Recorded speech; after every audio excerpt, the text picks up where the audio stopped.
তো ফাইনালি আমাদের ভারতের নৌবাহিনী এবং আমাদের ভারতের সরকারের কিন্তু চিন্তা বাড়তে যাচ্ছে। হ্যাঁ, দেখুন আমাদের ভারতের অনেকেই কিন্তু বাংলাদেশের বিমান বাহিনী এবং নৌবাহিনীকে নিয়ে অনেক কটূক্তি করতেন। ঠিক আছে? তো সেই জায়গা থেকে বাংলাদেশের বিমান বাহিনী কিন্তু রিসেন্টলি উন্নত হয়ে যাচ্ছে। অন্যদিকে বাংলাদেশের নৌবাহিনীও কিন্তু বেশ উন্নত হতে যাচ্ছে। হ্যাঁ ভিউয়ার্স, আজকে আমি খুবই গুরুত্বপূর্ণ ইন্টারেস্টিং একটা ভিডিওর উপর রিঅ্যাকশন দিতে যাচ্ছি। আজকে আমি চ্যানেল ইউনিক ইউটিউব চ্যানেল থেকে নেওয়া একটা ইন্টারেস্টিং প্লাস গুরুত্বপূর্ণ ভিডিওর উপর রিঅ্যাকশন দিতে যাচ্ছি। আর আজকে যে ভিডিওটার উপর রিঅ্যাকশন দিতে যাচ্ছি ভিউয়ার্স, ভিডিওটার শিরোনামটা আপনাদেরকে একটু পরে শোনাচ্ছি। ঠিক আছে? পুরো চমকে যাবেন শিরোনামটা শোনার পরে। শিরোনামটা হচ্ছে দক্ষিণ কোরিয়ার ভয়ঙ্কর সাবমেরিন কিনছে বাংলাদেশ। বুঝতে পারছেন আমাদের ভারতের চিন্তা কতটুকু বাড়তে যাচ্ছে? অন্যদিকে বাংলাদেশ পাকিস্তান থেকে পাওয়ারফুল যুদ্ধবিমান ক্রয় করছে এবং দক্ষিণ কোরিয়ার ভয়ঙ্কর সাবমেরিন ক্রয় করছে নৌবাহিনীর জন্য। চিন্তায় কেন বাড়বে না বলুন আমাকে। তো ভিউয়ার্স, আসলে কি দক্ষিণ কোরিয়া থেকে সাবমেরিন কিনতে যাচ্ছে বাংলাদেশ? আর কি ধরনের সাবমেরিন কিনতে যাচ্ছে? সেই সাবমেরিনগুলোর পাওয়ার কতটুকু? সেই সাবমেরিনগুলো কি আসলে আমাদের ভারতের নৌবাহিনীকে চিন্তায় ফেলতে সক্ষম? চলুন ভিউয়ার্স ইন ডিটেলস বিষয়টাকে জেনে আসি। তো ভিউয়ার্স, মূল ভিডিওতে যাওয়ার আগে আমি রুবাইত আছি আপনাদের সঙ্গে। Welcome to my YouTube channel show with Rubait. চলুন ভিউয়ার্স, আপনাদের সঙ্গে 100 মিনিট সম্পূর্ণ ভিডিওটাকে দেখে আসি। Let's get start. বঙ্গোপসাগরে ভারতের আধিপত্য শেষ। এবার 4টি সাবমেরিন ক্রয় করছে বাংলাদেশ। বাংলাদেশের সাবমেরিন ক্রয় করায় বিশাল টেনশনে রয়েছে ভারত। বঙ্গোপসাগরের নিচে খুবই শীঘ্রই শুরু হতে যাচ্ছে এক নীরব যুদ্ধ। নেই কোনো শব্দ, নেই কোনো আলো, শুধু ছায়ার মতো এগিয়ে আসছে এক অদৃশ্য শিকারী। এই শিকারীর নাম হচ্ছে KSS-1। যদি বাংলাদেশ এই সাবমেরিনগুলো ডেলিভারি পায় তাহলে পুরো দক্ষিণ এশিয়ার শক্তির মানচিত্র বদলে যেতে পারে। ভারতের বহু বছরের নৌ আধিপত্য মুহূর্তেই দুর্বল হয়ে পড়বে। প্রশ্ন হলো, আমরা কি সত্যি সেই নতুন যুগের দরজায় দাঁড়িয়ে আছি? ডিফেন্স নিউজের সাম্প্রতিক এক রিপোর্টে বলা হয়েছে, সামরিক অঙ্গনে এখন প্রবল আলোচনা চলছে। দক্ষিণ এশিয়ার শক্তির সমীকরণ পাল্টে দিতে এমন একটি সম্ভাব্য সিদ্ধান্তে নড়েচড়ে বসেছে পুরো অঞ্চল। কারণ আলোচনার কেন্দ্রবিন্দুতে রয়েছে বাংলাদেশ নৌবাহিনীর সম্ভাব্য একটি বড় আপগ্রেড, দক্ষিণ কোরিয়ার ইমপ্রুভ জ্যাং বোগো ক্লাস বা KSS-1 সাবমেরিন। এটি শুধু নতুন সাবমেরিন কেনার বিষয় নয়, এটি মূলত বঙ্গোপসাগরের কৌশলগত শক্তির মানচিত্র নতুন করে আঁকার মতো এক পরিবর্তন। বাংলাদেশ বর্তমানে চীনের মিং ক্লাস সাবমেরিন ব্যবহার করে, যেগুলো কার্যকর হলেও তুলনামূলকভাবে পুরনো ডিজাইন। আধুনিক সাইলেন্সিং, গভীর ডাইভিং, উন্নত সোনার, এসব ক্ষেত্রে এগুলো একটু পিছিয়ে আছে। যেখানে দক্ষিণ কোরিয়ার KSS-1 হচ্ছে সম্পূর্ণ আলাদা স্তরের প্ল্যাটফর্ম। জার্মান টাইপ 209-1400 ডিজাইনের ওপর তৈরি এই সাবমেরিনগুলো বিশ্বজুড়ে সবচেয়ে সফল ও নির্ভরযোগ্য নন নিউক্লিয়ার সাবমেরিনগুলোর মধ্যে একটি। দক্ষিণ কোরিয়ার নিজস্ব প্রযুক্তি এগুলোকে আরও উন্নত করেছে, আর বাংলাদেশ এগুলো পেলে পুরো সাবমেরিন ক্ষমতামানই বদলে যাবে। এই সাবমেরিনগুলো সমুদ্রের নিচে অত্যন্ত নীরবে চলতে পারে, এ কারণে এগুলোকে সাইলেন্ট হান্টার বা নীরবের শিকার বলা হয়।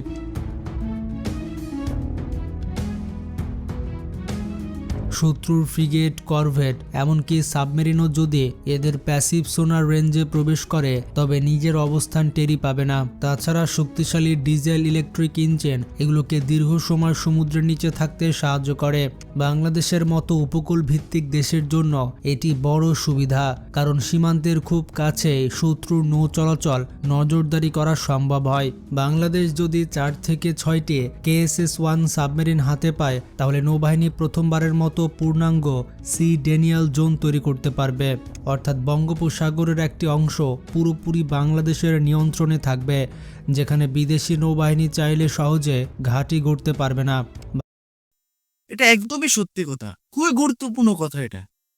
যদি বাংলাদেশের কাছে এই উন্নত পাওয়ারফুল সাবমেরিনগুলো চলে আসে তাহলে বাংলাদেশের সীমানার মধ্যে অন্য কোনো দেশের, ঠিক আছে, অন্য কোনো দেশের সাবমেরিন বলুন বা কোনো যুদ্ধ জাহাজ বলুন, সেটা প্রবেশ করতে পারবে না। আর যদিও করে, সেটার নোটিফিকেশন কিন্তু বাংলাদেশের নৌবাহিনী পেয়ে যাবে এবং সে অনুযায়ী পদক্ষেপও নিতে পারবে খুব দ্রুত। বিষয়টা কিন্তু খুবই ইন্টারেস্টিং ভিউয়ার্স। তাহলে চলুন বাকি অংশটা দেখে আসি। ভারতের পূর্ব নৌ কমান্ডো যে উপকূল থেকে নিয়মিত তথ্য সংগ্রহ করে বাংলাদেশের সব সাবমেরিন নীরবে সেগুলো পর্যবেক্ষণ করতে সক্ষম হবে। এটাই কৌশলগত শক্তির মূল ভিত্তি, অদৃশ্যভাবে দেখার ক্ষমতা। এর পাশাপাশি বাংলাদেশের ব্লু ইকোনমিক নিরাপত্তা বহুগুণে বৃদ্ধি পাবে। গ্যাসের ব্লক, সমুদ্র সম্পদ, গভীর সমুদ্রে বাণিজ্য রুট সবই সরাসরি সাবমেরিন নজরদারির আওতায় থাকবে।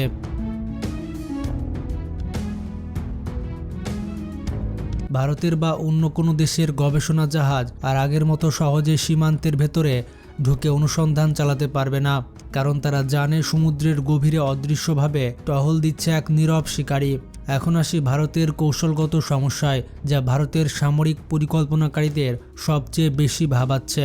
ভারতের দীর্ঘদিনের নৌ কৌশল হচ্ছে বে অফ বেঙ্গল ডোমিনেন্স ডক্ট্রিন, অর্থাৎ তারা ধরে নেয় যে এই সমুদ্র অঞ্চল মূলত তাদেরই প্রভাবাধীন। Scorpene class submarine, Kolkata class destroyer, P-8 নজরদারি বিমান সবকিছুই আধিপত্য ধরে রাখার জন্য। কিন্তু বাংলাদেশ যদি আধুনিক KSS-1 হাতে পায়, তাহলে ভারতের প্রতিটি নৌ অভিযানই ঝুঁকিপূর্ণ হয়ে উঠবে, কারণ সাবমেরিন কোনো সংকেত দেয় না, কোনো শব্দ করে না এবং হঠাৎ করেই টর্পেডো নিক্ষেপ করতে পারে।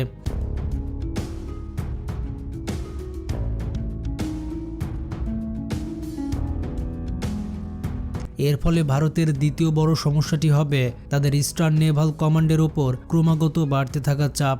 আরও অ্যান্টি সাবমেরিন ওয়ারফেয়ার হেলিকপ্টার, উন্নত সোনার বয়, টহল বিমান, করভেট সবকিছুর সংখ্যা বাড়াতে হবে। আর এর মানে হচ্ছে বর্ধিত খরচ, মানব সম্পদের চাপ এবং দীর্ঘমেয়াদী অপারেশনের ঝুঁকি। তৃতীয় বড় সমস্যাটি হচ্ছে ভারতীয় সাবমেরিনের গোপন রুট। ভারত মালাক্কা প্রণালী হয়ে নিয়মিত দক্ষিণ চীন সাগরে সাবমেরিন পাঠিয়ে থাকে, কিন্তু বাংলাদেশ যদি শক্তিশালী সাবমেরিন হাতে পায়, তাহলে ভারতের এই রুট আর আগের মতো নিরাপদ থাকবে না। যে কোনো সময় নজরদারি বা শ্যাডো করার ঝুঁকি তৈরি হবে। এখানেই আসে ভূরাজনৈতিক প্রভাব, যা এই সাবমেরিন ডিলকে আরও আলোচিত করেছে। বাংলাদেশ যদি KSS-1 সাবমেরিন হাতে পায়, তাহলে দক্ষিণ এশিয়ার শক্তির ভারসাম্য সম্পূর্ণ নতুন মাত্রায় প্রবেশ করবে।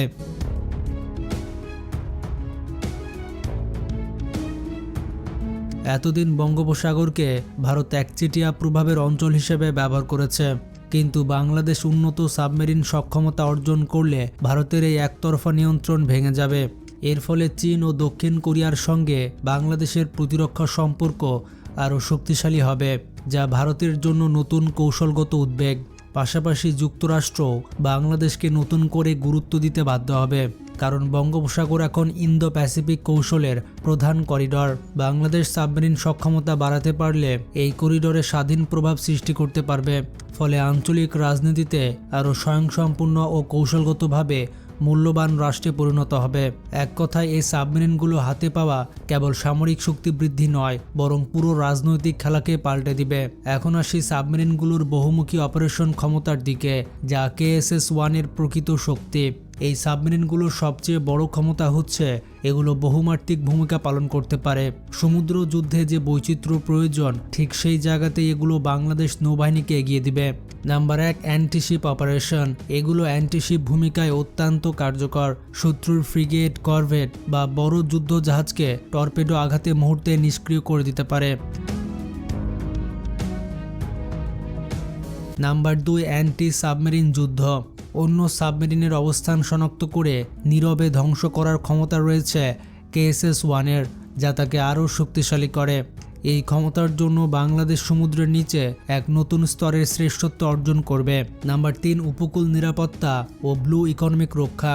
বাংলাদেশের সাগর সীমায় অনধিকার প্রবেশকারীগুলোকে দূর থেকে ট্র্যাক ও শ্যাডো করা সম্ভব হবে, যা গ্যাস ব্লক, সমুদ্র সম্পদ ও গভীর সমুদ্রের বাণিজ্য রুট ইত্যাদি সুরক্ষায় অত্যন্ত জরুরি। শুধু তাই নয়, গোপন গোয়েন্দা তথ্য সংগ্রহেও এই সাবমেরিনগুলো অত্যন্ত কার্যকর। অদৃশ্যভাবে শত্রুর নৌ চলাচল, যোগাযোগ সিগন্যাল, এমনকি সামরিক মোতায়েন পর্যন্ত পর্যবেক্ষণ করতে পারে। সোশ্যাল অপারেশন সাপোর্টের ক্ষেত্রেও এদের সক্ষমতা উল্লেখযোগ্য। নীরবে বিশেষ বাহিনী নামে দেওয়া, উদ্ধার অভিযান পরিচালনা বা গোপন মিশন সম্পন্ন করা, সব ক্ষেত্রেই সাবমেরিন একটি অত্যন্ত শক্তিশালী হাতিয়ার। আর সবচেয়ে গুরুত্বপূর্ণ হচ্ছে এদের নীরব নজরদারি ক্ষমতা। সমুদ্রের নিচে এমনভাবে চলতে পারে যে শত্রুর সোনার পর্যন্ত বুঝতে পারে না সাবমেরিনটি কোথায় লুকিয়ে আছে। সব মিলিয়ে এগুলো একটি দেশের নৌবাহিনীর প্রকৃত গোপন শক্তি। বাংলাদেশ এই ধরনের 4টি সাবমেরিন সাউথ কোরিয়ার কাছ থেকে অর্ডার করেছে। বাংলাদেশ যদি এই সাবমেরিনগুলো হাতে পায় তাহলে সমুদ্র প্রতিরক্ষা ব্যবস্থায় এক নতুন যুগ শুরু হবে, যেখানে বঙ্গোপসাগর আর আগের মতো ভারতের একচেটিয়া প্রভাবাধীন থাকবে না, বরং এই অঞ্চল ধীরে ধীরে এক বহুমের শক্তির কেন্দ্রে পরিণত হবে, যেখানে বাংলাদেশ হয়ে উঠবে ভবিষ্যতের অন্যতম গুরুত্বপূর্ণ খেলোয়াড়। এখন আপনার মতে বাংলাদেশের আর কি কি অস্ত্রের প্রয়োজন? আমাদের শুধুমাত্র সাবমেরিন হলেই চলবে না, আমাদের উন্নত ক্ষেপণাস্ত্র প্রয়োজন। এছাড়া আমাদের অত্যন্ত গুরুত্বপূর্ণ আরেকটি বিষয় হচ্ছে যুদ্ধ বিমান। খুবই দ্রুত আমাদের বিমান বাহিনীকে শক্তিশালী করতে হবে। আমরা দ্রুত যদি এই জায়গাগুলোতে কাজ না করতে পারি তাহলে ভবিষ্যতে আমাদের এর ফল ভোগ করতে হবে। এ বিষয়ে আপনাদের কি মতামত কমেন্টে জানাবেন, আর ভিডিওটি শেয়ার করে সবাইকে জানিয়ে দিন। তো ভিউয়ার্স কোন সম্পূর্ণ ভিডিওটা তো আপনারা দেখতেই পেলেন। সত্যি দক্ষিণ কোরিয়ার এই সাবমেরিনটা খুবই পাওয়ারফুল এবং এই সাবমেরিনটার মধ্যে উন্নত অনেক ফিচার্স রয়েছে। আর এই সাবমেরিনগুলো যদি বাংলাদেশের কাছে চলে আসে, বিশ্বাস করুন বাংলাদেশ নৌবাহিনী আরো এক ধাপ এগিয়ে যাবে। ঠিক আছে, আরো এক ধাপ পড়লেও ভুল হবে, আরো অনেক ধাপ এগিয়ে যাবে, যেটা আসলে বলে বোঝানোর মতো নয়। ঠিক আছে, বাংলাদেশ কিন্তু সময়ের সাথে সাথে এগোচ্ছে, যেটা আরো আগে এগোনোর কথা ছিল কিন্তু এগোতে পারেনি বা এগোতে দেয়া হয়নি। ঠিক আছে, কিন্তু এখন আর সেই কালো ছায়া নেই। বাংলাদেশ এখন কালো ছায়ার হাত থেকে মুক্ত। তাই বাংলাদেশ এখন সময়ের সাথে সাথে এগিয়ে যাচ্ছে। তো এভাবেই যদি এগোতে থাকে এবং এই প্রজেক্টগুলো যদি সাকসেসফুলি হয় তাহলে বাংলাদেশ সত্যিই সামরিক দিক থেকে খুবই এগিয়ে যাবে এবং খুবই শক্তিশালী হবে, আর যেটা বাংলাদেশের জন্য খুবই সুফল বয়ে আনবে। অন্যথায় বাংলাদেশের জন্য বিপদ অপেক্ষা করবে যদি বাংলাদেশ শক্তিশালী না হয়। হ্যাঁ, বাংলাদেশের মধ্যে আরো অনেক কিছু প্রয়োজন, কিন্তু প্রথমে বিমান বাহিনী এবং নৌবাহিনী, সেনাবাহিনী যতটুকু আছে ঠিক আছে, তারপরেও এই 3টা বাহিনীকে যদি উন্নত করা সম্ভব হয় তাহলে বাংলাদেশ সামরিক দিক থেকে ভালো থাকবে, শক্তিশালী থাকবে, নিরাপদে থাকবে। তো আশা করি আজকের রিঅ্যাকশন ভিডিওটা আপনাদের কাছে ভালো লেগেছে। যদি ভালো লেগে থাকে অবশ্যই চ্যানেলটা সাবস্ক্রাইব করতে ভুলবেন না, ভিডিওতে লাইক করতে ভুলবেন না, কমেন্ট করে আপনাদের মূল্যবান মতামত জানাতে ভুলবেন না। তো বিদায় নিচ্ছি এখানেই, দেখা হবে পরবর্তী কোনো একটা ভিডিওতে। ততক্ষণ পর্যন্ত সকলে ভালো থাকবেন, সুস্থ থাকবেন। Tata, bye bye.